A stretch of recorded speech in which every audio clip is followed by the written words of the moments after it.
여기서 바로 알고리즘 표현 방법인 의사 코드로 넘어가지 않고 우리 뭐 한 가지만 더 하고 넘어가겠습니다.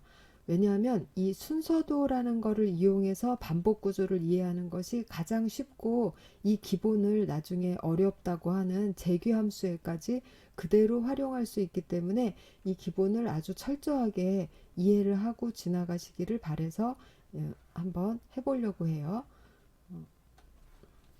펜으로 바꾸고 오겠습니다.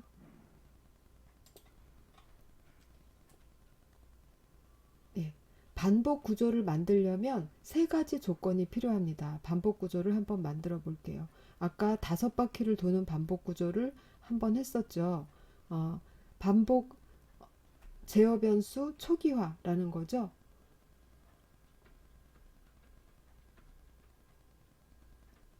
초기값 세팅하는 초기화 작업이 필요합니다. 그 다음에는 여기서 뭔가 분기하는 게 필요하죠. 뭐 i가 3보다 작으냐, yes, no 이렇게. 예, 요것은 지금 조건 체크가 되겠죠. 조건 체크. 그 다음에 여기서 자기가 할 일들을 하죠. 할 일들을 다 한 다음에 여기에서 이렇게 뺑 돌아가니까 반복문이죠. 되돌아가요. 그럼 되돌아가기 전에 이 안에서 반드시 조건 변화가 있어야 합니다.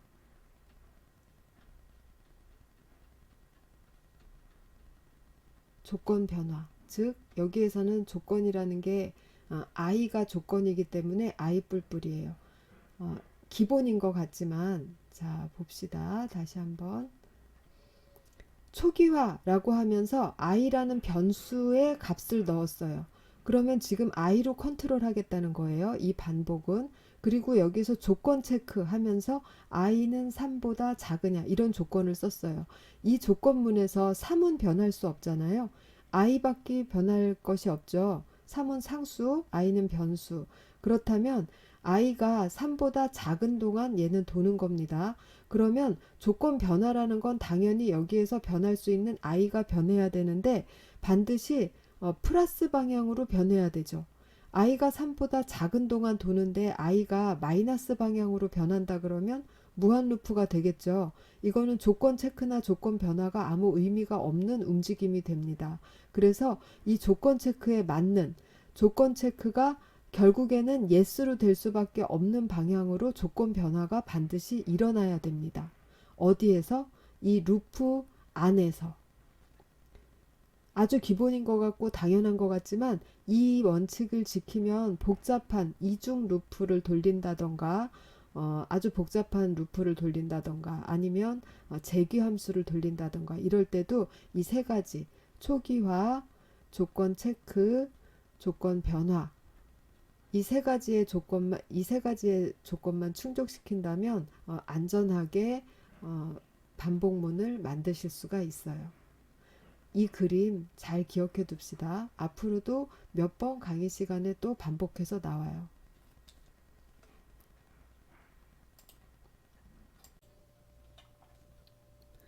그럼 이제 순서도를 지나서 가상코드 표현법에 대해서 알아보겠습니다. 알고리즘의 가상코드 표현 형식은 가장 범용적으로 알고리즘을 표현하는 방법이에요. 아주 중요합니다. 그런데 가상코드라는 것 자체는 중요한 의미를 가지지만 가상코드는 아주 쉬워요. 쉽고 또 하나는 이것은 특정 언어의 문법에 구애되지 않고 논리를 명확하게 표현하는 것이 주된 목적이기 때문에 가상 코드라고 표현해 놓은 여러 도서에 아니면 여러 다른 곳에 표현하는 양식이 조금씩 다를 수 있어요. 예를 들면 여기서 A에다가 O를 대입한다라는 것을 A 화살표 O 이렇게 표현했죠. 그렇지만 C 언어처럼 A equal O라고 표현하는 곳도 많아요. 그런 것은 중요한 게 아니라는 거를 이제 이해는 하실 겁니다. 그러면 가상 코드에서 어떤 기본 요소가 있는지 봅시다. 기호는 C 언어에서 보면 식별자라고 하는 겁니다. 프로그래머가 이름 짓는 거, 자기 맘대로 이름 지어서 사용하는 거, 그런 것들에는 어떤 식으로 써라. 0 숫자와 C 언어 같은 경우에는 알파 뉴머릭 플러스 언더바라는 캐릭터를 쓸 수 있는데 첫 글자는 뉴머릭은 올 수 없다. 이게 식별자의 규칙이죠. 근데 여기서는 자기 나름의 규칙을 이렇게 정했어요. 언더바 같은 거 빼고 숫자나 문자의 조합으로 하는데 첫 문자는 반드시 영문자 이렇게 정했습니다. 그냥 여기서 정한 거예요. 자료형은 왜 정하냐 하면 가상 코드에서는 변수를 선언하지 않고 사용합니다. 왜냐하면 변수를 선언한다라는 거는 특정 랭귀지의 종속적인 행동이기 때문에 선언은 안 해요. 그런데 변수형을 이렇게 대략 대분류해서 나눠 놓습니다. 지금 여기서는 이렇게 나열했지만 두 가지로 대분류해서 쓴다라고 생각하시면 돼요. 숫자와 문자. 왜냐하면 하나의 변수 A라고 선언했다가 A에다가 O를 넣었다가 A에다가 뭐 어떤 문자나 아니면 스트링을 넣었다가 이런 식으로 하는 건 이상하잖아요. 그러니까 대분류해서 아까 숫자와 문자 이렇게 얘기했는데 아니고 숫자 정수와 실수 또 문자 뭐 이런 것들 대분류해서 한 세 분류 정도로만 나눠서 그것들끼리는 서로 하나의 변수에 혼용해서 사용하지 않는다 정도로만 구분하시면 되고요. 자료형이라는 말이 있다고 해서 C 언어에서처럼 형을 쓰고 변수 이름 쓰고 이렇게 선언하는 문장이 필요한 건 아니다. 변수 선언 안 하고 쓴다. 다음 연산자는 우리가 보통 알고 있는 그 연산자 그대로 사용하시면 됩니다. 작다, 뭐 작거나 같다 이런 식으로 연산자는 C 랭귀지에 있는 그대로 사용하기로 합시다. 그래서 지정문이라고 했는데 대인문이 되겠죠. 대인문은 이렇게 쓰면 된다. 넘어갈게요. 다음 조건문이 나오는데요. 순서도상으로 표현할 수 있는 논리 구조는 흐름의 종류예요. 흐름의 종류는 세 가지가 있습니다. 한 가지는 위에서 아래로 그냥 뚝 떨어지는 순차 처리 구조예요. 이거는 특별히 흐름이랄 게 없죠. 그냥 기본 흐름. 그 다음 두 번째가 요겁니다. 조건문. 분기를 써서 yes나 no에 따라서 이렇게 길이 갈라져서 가는 것, 자기 갈 길을 가는 것이죠. 그렇지만 길은 갈라지지만 이 흐름이 되거슬러 올라오는 건 없어요. 갈라져서 아래로 각자 떨어져요. 이쪽으로 떨어지고 이쪽으로 떨어지고. 이것이 조건문이고 분기상자를 쓰는 조건문입니다. 그 다음에 분기상자를 역시 똑같이 쓰지만 반복문이 있었죠. 아까 제가 이런 구조 확실하게 알아둡시다 라고 하면서 따로 그렸었어요. 반복 구조. 그래서 알고리즘을 표현하기 위해서는 그 세 가지 구조를 정확하게 구분해서 쓰시면 되겠어요. 순차 구조, 조건문, 조건 구조, 반복 구조 이렇게 세 가지를 그 중에 조건 구조입니다. 순서도를 배웠으니까 지금 여기선 설명하기 쉽게 순서도를 그려놓고 그거를 의사 코드로 바꿨어요.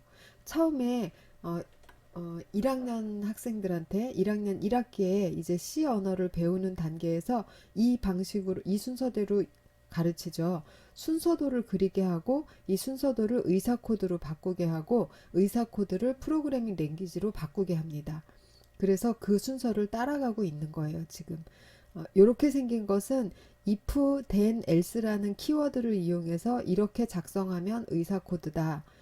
이렇게 생긴 것은 단일 조건문은 이렇게 작성하면 된다. if then else만 쓰면 된다 라고 얘기하고 여러 개의 분기가 일어나는 경우 있잖아요. if, else if 이렇게 가는 경우 그럴 때는 else if 쭉 하다가 맨 마지막에 else 이렇게 해서 사용하시면 스위치문 대신에 스위치문을 대체할 수 있는 if, else, if 문이 됩니다. 이렇게 사용하시면 됩니다. 맨 끝에 세미콜론은 있어도 되고 없어도 돼요. 그럼 여기에 명령문이 여러 개 있다고 생각하면 한 줄에 안 끝나겠죠. 그럴 땐 어떻게 써야 될까요? 안으로 들여쓰기를 해야 되겠죠.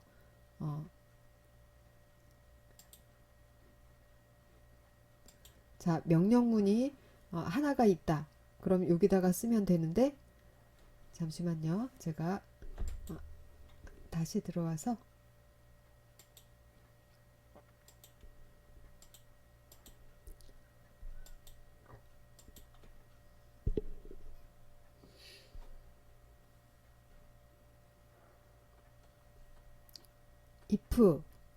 if 뭐뭐뭐 조건을 쓰고 그 다음에 then 하고 어떤 문장 쓰고 그 다음에 문장이 하나가 아니라 두 개, 세 개다. 여러 문장 쓰고 그 다음에 else부가 있다. 그럼 else 이렇게 쓰겠죠. else하고도 else부에도 또 여러 문장이 있다. 그러면 여기다가 한 문장, 두 문장 쓰고 맨 마지막에 더 명확하게 하고 싶으면 and if나 아니면 and 이렇게 써주면 좋겠죠. 그리고 여기에서는 C 언어에서는 여러 문장을 묶는데 꼭 중괄호를 쓰잖아요. 근데 여기서는 중괄호가 없죠. 그래서 then에서부터 else까지 사이 요거는 반드시 여기에서부터 한 단계 들어간 곳에 들여쓰기를 정확하게 해줘야 됩니다. 아니면 들여쓰기라는 기준이 없으면 이 의사 코드에서는 단락을 구분할 방법이 없어요. 그래서 들여쓰기를 정확하게 하는 것이 아주 중요합니다.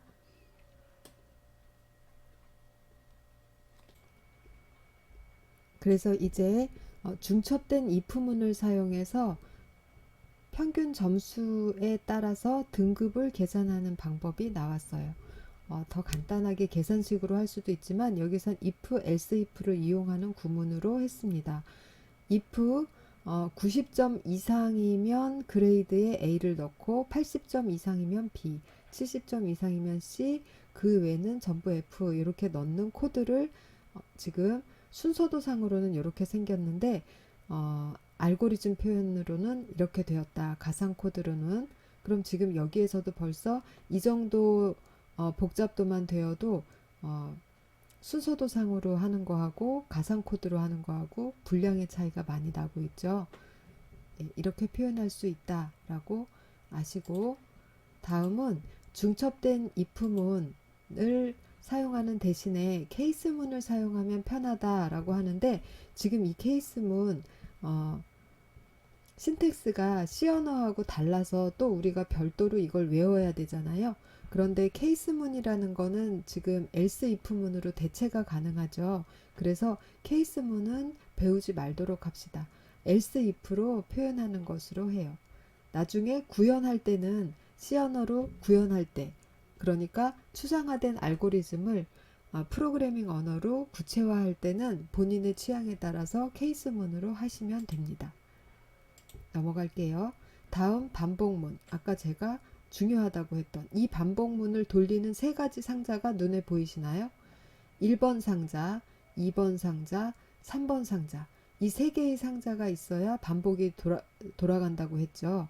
예, 그래서 이렇게 이 세 가지를 잘 조정을 해서 어떤 조건이 이루어질 때까지 아니면 특정 횟수만큼 반복해서 이 명령문, 이 사이에 있는 명령문들을 돌리도록 합니다. 신텍스는 do라는 키워드를 쓴다는 거, 그 다음에 중괄호 대신에 들여쓰기로 블럭을 구분한다는 것만 다르고 for하고 가로 열고 모 세미콜론 모 세미콜론 이렇게 C 언어 문법을 그대로 따르고 있어요.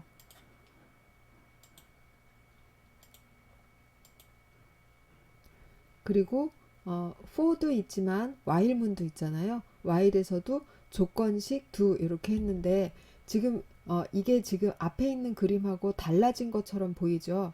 그렇지만 같아요. 지금 앞에 초기화하는 문장을 생략해 놓은 그림일 뿐입니다. 그리고 조건 변화하는 문장도 생략했죠. 그래서 마치 앞으로 잠깐 돌려볼게요. 마치 이 그림하고 다른 그림인 것 같지만 정확하게 같은 그림이에요. 같은 그림이고 이 그림을 오히려 그대로 표현한 것이 while문이고 이 그림에서 초기값, 조건 체크, 조건 변화를 하나의 문장에 다 넣은 것이 for문입니다. 그래서 for문하고 while문에서도 두 개가 똑같이 이 세 개의 상자로서 돌리고 있다는 걸 이해하시면 되겠어요. 다음 do while이라는 형태가 있죠. do while은 그냥 명령문을 먼저 일단 수행하고 무조건 1회는 수행되게끔 수행하고 그 다음에 조건식을 체크한다. 이때는 여기에 초기 상자가 있겠죠. 초기 대화 상자가 있고 조건 변화가 이 안에 어디인가 있어야 되고 여기 조건 체크가 있고 이런 식으로 돌리면 되겠습니다. 다음은 마지막으로 함수 표현을 할 수 있어야 되잖아요. 프로그래밍을 하려면 한 덩어리로 짤 수는 없으니까 함수로 분리를 해야 됩니다. 그럼 함수의 표현은 그냥 함수 이름 쓰고 가로 열고 매개 변수 쓰고 그 다음에 쭉 이렇게 블럭 들여쓰기 해서 블럭을 쭉 하고 리턴문 같은 거 있으면 쓰고 마지막에 함수가 끝났다는 표시로 end 이렇게 하면 이 구문을 함수라고 치고 그 다음에 밖에서 이 이름을 이용해서 이렇게 무슨 함수 가로 열고 닫고 이렇게 해서 이 함수를 호출할 수 있는 방법으로 사용합니다.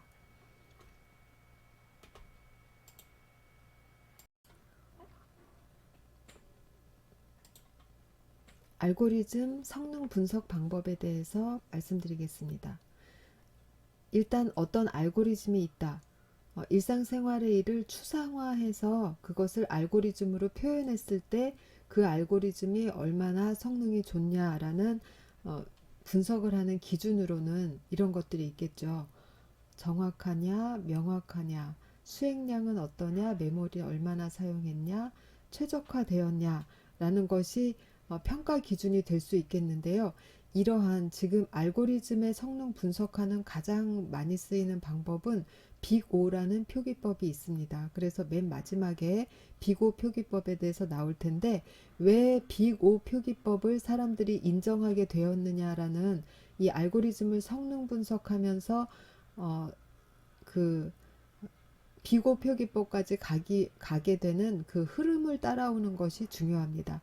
이렇게 여러 가지 분석 기준에 의해서 어떤 알고리즘을 뽑고 싶은데 그렇게 하면 가장 좋지만 그렇게 하기에는 너무 복잡하기 때문에 가장 큰 두 가지 면만 잡은 겁니다. 그 두 가지는 메모리와 CPU 사용량을 잡은 거예요. 공간 복잡도, 이것은 메모리 사용량을 얘기하는 겁니다. 총 저장 공간의 양. 시간 복잡도, 이것은 프로그램을 실행해서 완료하기까지의 총 소요 시간. 근데 이거는 시간이라기보다는 CPU를 얼마나 사용했느냐, 컴파일 시간과 실행 시간 이거를 얘기하는데, 컴파일 시간은 프로그램이 실행되기 전에 이미 끝나는 거잖아요. 그렇기 때문에 실행 시간이 더 중요하다고 봐야 되겠죠. 그런데 이 실행 시간으로 따지려고 생각해 보니까 컴퓨터 성능에 따라서 같은 알고리즘이어도 이 컴퓨터에서는 빨리 끝나고 저 컴퓨터에서는 느리게 끝나고 그래서 그렇게 해가지고는 CPU 사용량, 시간 복잡도를 계산할 수 없겠다. 그럼 어떻게 하느냐? 실행 빈도수를 계산을 하자라고 생각했어요. 실행 빈도수라는 것은 어떤 문장이 하나 있으면 이 문장을 몇 번 지나가느냐, 몇 번 수행하고 지나가느냐, 이것이 실행 빈도수입니다. 그러면 다음으로 가봅시다. 피보나치 수열을 해결하는 알고리즘이에요. 봅시다. n이 들어왔는데 피보나치 수열은 여러분들 아시다시피 0, 0, 그 다음에 0, 0 한 다음, 0, 1 한 다음에 0과 1을 더해서 다음 항, 그리고 1과 다음 항을 통해서 또 다음 항, 앞에 두 항을 더해서 다음 항, 이렇게 나오는 게 피보나치 수열이죠. 그래서 0보다 작을 때는 스탑, 1보다 작거나 같을 때는 1, 그 다음에 요건 지금 n은 항의 수를 항 번호를 주는 거예요. 0번째 항은 0, 그 다음에 1번째 항은 1, 그렇게 가라는 거죠. 3번, 4번 문장이. 2번째 항은 F1하고 F2에다 00, 01 이렇게 처음에 두 항을 넣고 그 다음에 2에서부터 n보다 작거나 같을 때까지 i를 뿔뿔 시키면서 2에서 n까지 쭉 돌리는 거죠. 돌리면서 앞에 두 항의 합을 여기다 넣고 그 다음에 항을 하나씩 당겨주는 거죠. 그래서 이거를 2번부터 n번까지 쭉 돌리고 나면 n번째 항의 값이 나온다 라고 하는 거예요. 그래서 이게 피보나치 수열을 구하는 알고리즘인데 지금은 일단 이 알고리즘 자체에 집중하기보다는 이 알고리즘의 각 문장의 수행 횟수에 집중해 봅시다. 그렇게 해야 우리가 지금 성능 분석을 할 수 있으니까요. 그래서 여기에서 보면 요건 if문의 가부에 따라서 수행되기도 하고 안 되기도 하고, 이 리턴문도 이 if문의 가부에 따라서 되기도 하고 안 되기도 하고, 0회 또는 1회 이렇게 나오는 거죠. 그 다음에 요거는 항상 1회씩 수행이 되고, 여긴 포문이기 때문에 8, 9, 10번 라인은 n-1회 수행이 되게 되죠. 그 다음에 요거는 1회 수행되게 되고, 이렇게 실행 빈도수를 표로 만들어서 분석을 했습니다. 일단 n의 값이, n이라는 거는 처리해야 될 데이터의 값이라고도 볼 수 있는데, 여기서는 항의 숫자죠. n의 값에 따라서 n이 0보다 작을 때, 0일 때, 1일 때는 각각 이렇게 수행 횟수가 나오고, 행번호에 따라서 n이 1보다 클 경우에는 이렇게 수행 횟수가 나온다. 행번호에 따라서 다 수행 횟수를 나타내 줬어요. 이렇게 분석하는 방법을 사용하면 좋겠지만, 이것은 경우에 따라서 달라지고 부정확하고 복잡하다라고 생각을 해서, 정확은 하죠. 정확은 한데 복잡하다, 너무 복잡하다라고 생각해서 여기서 다시 줄인 것은 무엇이냐면, 가장 핵심되는 연산 하나를 뽑아서 그 연산의 실행 빈도수를 n에 대해서 몇 회 수행되는지를 보는 겁니다.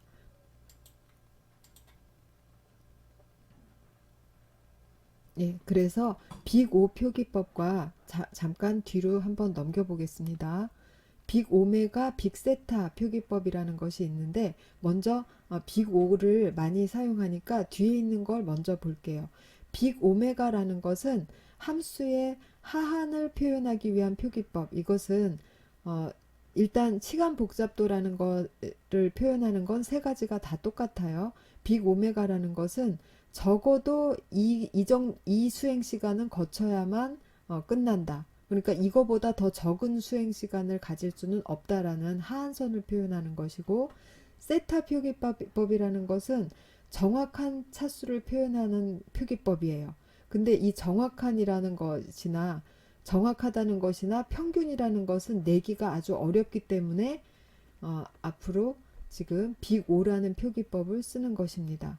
가장 좋은 것은 모든 문장을, 좀 전에 있는 표처럼, 이 표처럼 모든 문장을 다 분석하는 것이 가장 좋고, 그리고 n이 어떤 경우인 일 때나 다 분석하는 것이 가장 정확합니다. 그런데 이렇게 할 경우에 너무 소요 시간이 많이 들기 때문에 우리가 집중하는 것은 핵심 수행 문장, 핵심 수행 문장 하나, 그 수행 문장이 n이 아주 클 경우에 n에 대해서 어떤 수행 횟수를 가지느냐, n이 1일 경우에는 n이 아주 작은 수일 경우에는 적은 횟수만큼 돌아도 되는데, n이 만약에 한 만 정도 갔더니 이루 말할 수 없는 많은 숫자를 수행해야 된다라고 할 때는 그 성능 분석은 나쁜 점수로 나오게 돼요.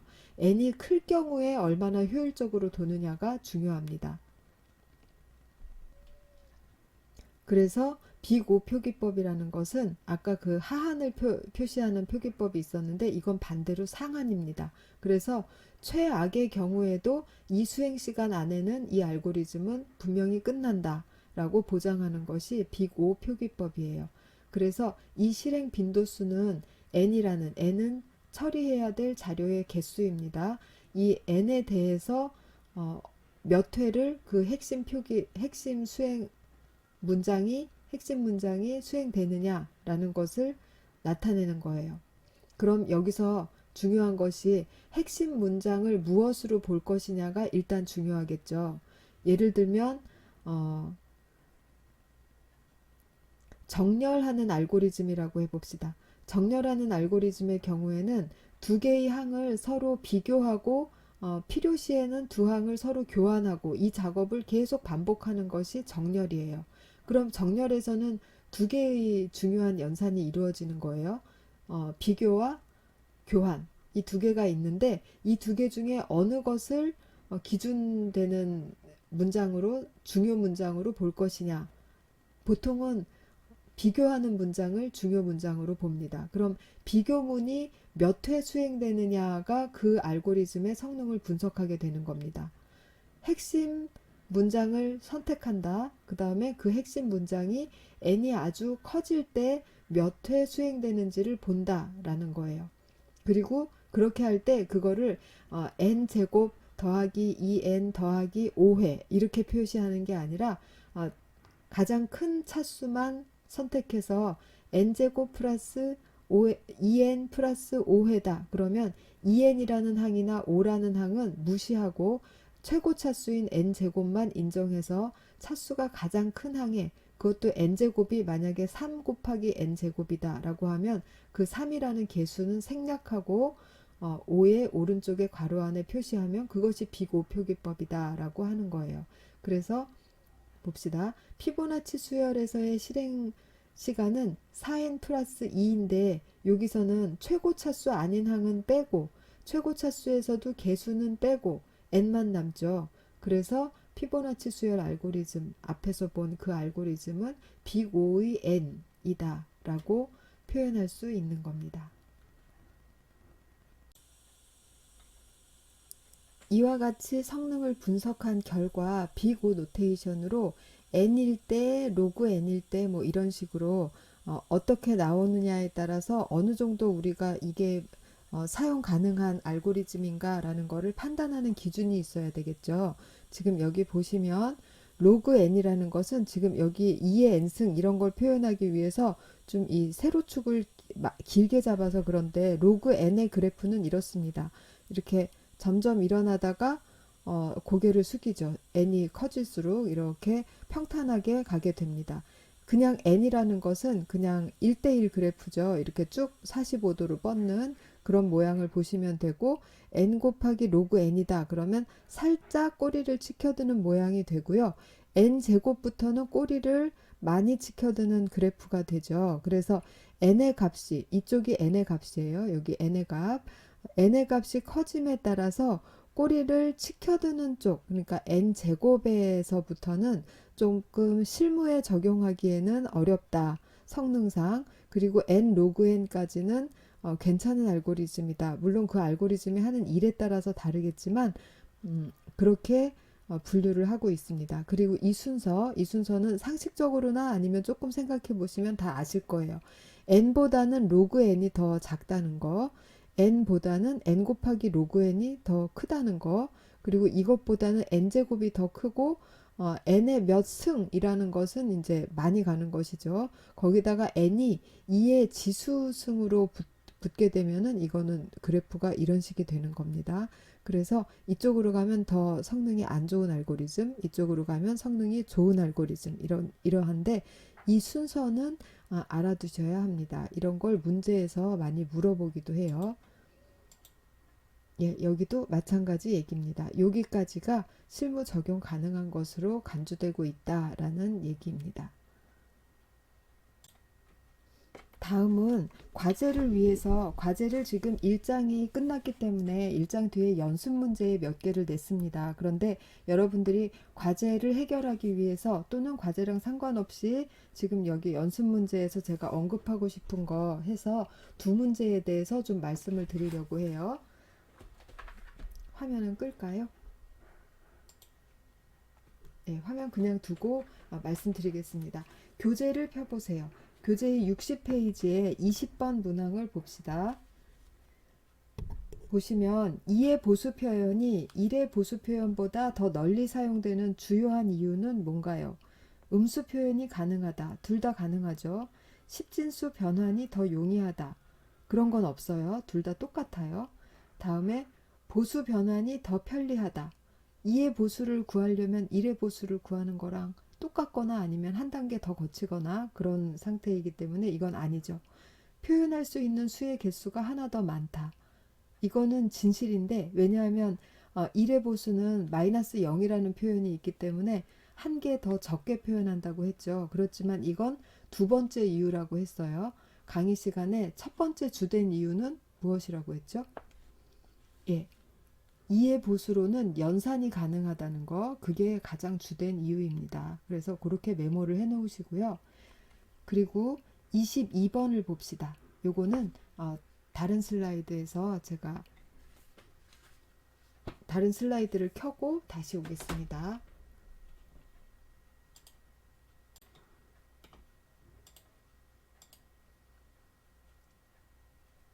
자, 그러면 고정소수점 표현에 예, 고정소수점 표현에서 오버플로우라는 것이 나는 상황을 한번 보겠습니다. 지금 데이터를 두 개의 비트를 가지고 데이터를 표현한다고 생각해 보면 하나의 값이 두 개의 비트니까 1, 0 이렇고 다른 값이 또 이거라고 해봅시다. 그러면 이 두 개의 수가 무엇을 표현하는지는 이제 해석해 보면 알겠죠. 이게 1의 보수라면 어떻게 해석하고 2의 보수라면 어떻게 해석을 할 텐데 그거랑 상관없이 이 두 개의 수를 더한다, 덧셈을 한다 라고 생각을 해보시는 겁니다. 덧셈을 한다라고 할 때 결과가 어떻게 나오는지는 십진수 연산하고 똑같이 하시면 됩니다. 십진수 연산에서 한 자리씩 더해서 넘치는 것이 있으면 넘친다라는 거는 9까지는 이 자리에 표현할 수 있는데 10이 되는 순간 위로 올라가야 되죠. 여기서는 이진수이기 때문에 2가 되는 순간 위로 올라갑니다. 그럼 0, 0 더하면 0이니까 1, 1 더하면 2죠. 2라는 것은 이진수에서 있을 수가 없으니까 2를 위로 올리고 여기는 0이라고 합니다. 이렇게 하죠. 그러면 지금 이 두 개의 비트로만 표현하는 상황이기 때문에 우리한테 주어지는 답은 요겁니다. 0, 0. 1, 0 더하기 1, 0은 0, 0. 이렇게 답이 구해지게 되는 겁니다. 그리고 위로 한 비트가 넘쳐났죠. 이러한 상황을 오버플로우라고 부릅니다. 오버플로우는 즉 고정소수점 표현, 정수 표현에서 표현할 수 있는 비트 수를 넘어서서 그 수를 표현할 수 없게 되는 것이 오버플로우예요. 오버플로우가 일어나는 조건은 어, 오버플로우가 일어나는 조건은 같은 부호의 두 수를 더했을 때, 즉 플러스 플러스끼리 더하거나 마이너스끼리 더하거나 했을 때 오버플로우가 나지 플러스하고 마이너스를 더했을 때는 어떤 조합으로 해도 오버플로우가 날 수가 없겠죠. 그래서 조건은 같은 부호끼리의 연산. 이게 오버플로우가 나는 조건입니다. 그런데 같은 부호끼리의 연산이라고 항상 나는 것은 아니고 같은 부호끼리의 연산에서 날 수 있다. 그래서 이것이 필요 조건이 되겠어요. 그럼 오버플로어가 낮다라는 거는 감지는 어떻게 하느냐? 같은 부호의 두 수를 더한다면 그 결과되는 수도 역시 같은 부호가 되어야 되겠죠. 그런데 여기 보시면 부호 비트가 얘는 1이고 얘는 1이죠. 근데 1하고 더했는데 부호 비트가 0이 된다라는 건 있을 수가 없죠. 이게 바로 감지할 수 있는 상태예요. 같은 부호의 인 두 수를 더했는데 다른 부호가 나왔어요. 부호 비트가. 그러면 오버플로우구나 라고 알면 돼요. 왜냐하면 결과가 이렇게 주어지면 이 두 비트가 그냥 사용자한테 딱 주어지기 때문에 사용자 입장에서는 이걸 해석해서 이 값이 답이라고 생각해야 될지 아니면 이게 잘못된 거니까 무시하고 사용자한테 오버플로우예요 이렇게 말을 해야 될지 결정을 할 수가 없어요. 그래서 이거 두 개만 보고는 그냥 두 비트가 주어졌을 뿐이니까 어떻게 결정하느냐는 요렇게 감지하는 방법을 아셔야 됩니다. 그래서 이게 이제 여러분들 제가 과제로 낸 연습 문제 중에 하나에 오버플로우라는 부분이 나와요. 꼭 알아야 되는 부분이기도 하고 해서 추가로 설명드리고 여러분들한테 과제를 수행하도록 할 생각입니다. 그럼 여기까지 오버플로우의 조건과 감지 그리고 오버플로우란 무엇인가 왜 일어나는가에 대해서 다시 한번 잘 정리해 보시고 이상으로 마치겠습니다.